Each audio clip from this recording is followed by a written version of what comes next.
A quick new idea daily from the world's greatest TEDx talks. I'm your host, Atossa Leoni, and this is TEDx Shorts.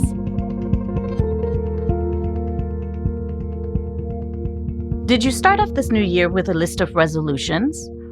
Or have you had some in the past and give yourself a hard time because, well, that exercise schedule didn't make it past February? Amanda Crowell is a cognitive psychologist who reminds us that there are mental blocks in all of us that prevent us from achieving our goals.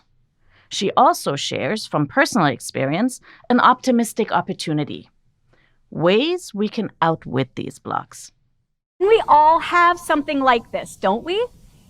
Something that we know. If we're going to become the person we want to be, the innovator that we want to be, this thing has to change. But even though we think about it all the time, we never make any progress. This phenomenon is what I call defensive failure, and it goes a little something like this. It's Sunday. You say to your husband or wife, this week, I'm going to go to the gym 3 times.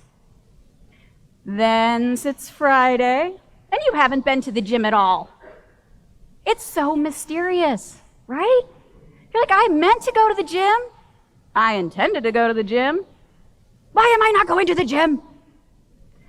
Now, I found that there are 3 powerful mindset blocks that are keeping you locked in a cycle of defensive failure. Let's talk about each one. The first reason that you're locked in a cycle of defensive failure is that you think somewhere in your heart that you can't do it.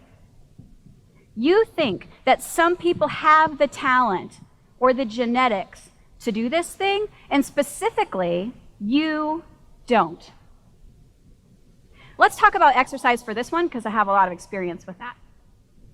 When I first started exercising, I decided that I would become a runner. Now, the very first time that I went out for a run, I went out in really baggy yoga pants. And I don't know if any of you are runners, but there's a real reason why runners wear so much spandex. Because I was only about 2 minutes into my run before I was holding up my pants while I was running. But I also didn't have any gear, and I really needed my phone because I had couched a 5K app on it. I didn't have anywhere to put it.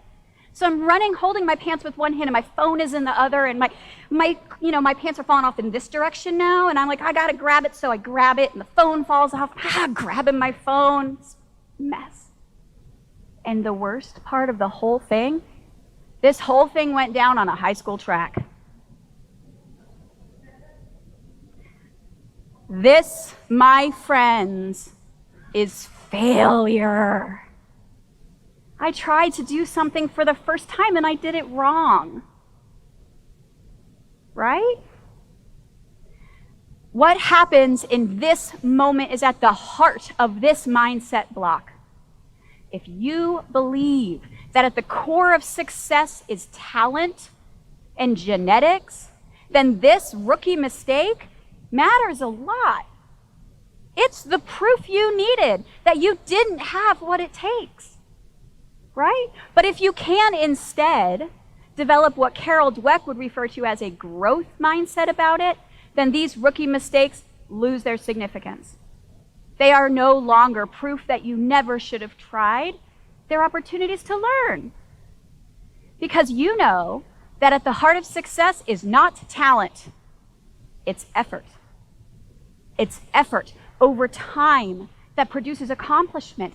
And if you're able to shift your mindset from this belief that some people have it and you don't, and into one where you recognize that your rookie mistakes are just signposts on the pathway to success, then you will be able to walk away from this cycle of defensive failure. The second reason that you're locked in this cycle of defensive failure is that you think people like you don't do things like this. And this one comes down to your identity. When I first became a coach, I struggled a lot to get clients because I consider myself to be a heart-centered helper type. And now promoting myself and selling my services, it felt really inauthentic and pushy. Am I going to do something that feels inauthentic and pushy? No, never. And that's how you get locked in a cycle of defensive failure. So you say, I'm going to go to a networking event, one each week this month. And the day comes for the networking event, and your brain's like, yeah, no, we're not going to do that. If this sounds like you, if this might be a mindset block that you're struggling with, what you have to do is find people like you doing things like this, and you have to share your concerns with them. And if you can find a way to bring the thing you want to do in line with your identity, you'll find going to the networking event much, much easier. The third reason that you're locked in a cycle of defensive failure is that secretly, you don't want to do it. You just think you should want to do it. Basically, you value it for the wrong reasons. Now, there are two ways that you can value things. On the one hand, you can value them for what we refer to as intrinsic reasons, reasons that come from inside of you, interest, curiosity, or you've drawn a straight, bright line from the thing you want to do up to your long-term hopes and dreams. But you can also value things for reasons that are outside of you, extrinsic reasons like all the cool people do it, or my mom would be proud, or boy, would I like to be admired. Now, let's just say for a second, for the sake of an example, that you have said, I really got to stick to a budget. And you know, the thing I do the most, that's costing me the most money, is I buy my lunch every single day at work. Now, you have two options. You can go with your friend and have a real lunch, spend $25 on a sandwich, or you can go to the vending machine and get a crappy $2 power bar. What are you going to do? Well, it depends on why you're trying to stick to a budget. If you're trying to stick to a budget because you just got engaged and you're trying to buy a house and you have these dreams of your children sitting next to a crackling fire on Christmas Eve, then you will go to the vending machine. But if you're trying to save money because wealthy people are admired, and yeah, it would be cool to be admired, that's not enough. It's not enough to counterbalance the urge, the desire in the moment to go to a restaurant with your friends.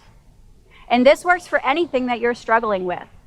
If the work you want to do is hard, there will be urges in the moment to quit. And it is intrinsic interest that keeps you focused on the steps you need to take and not those urges of the moment to go with your friend to the restaurant. So if this sounds like you, if this sounds like something you might be struggling with, you have to build out the intrinsic interest. You have to find a way to be interested or curious about what it is you want to do. You must draw the bright line between the thing you want to do and your long-term hopes and dreams. And that, my friends, is how you would break out of the third cycle of defensive failure. Now, if you have even one of these in place, you will struggle to make progress on your goal. But if you've struggled with something your whole life, it's likely that all three are at play. Like it was for me with exercise.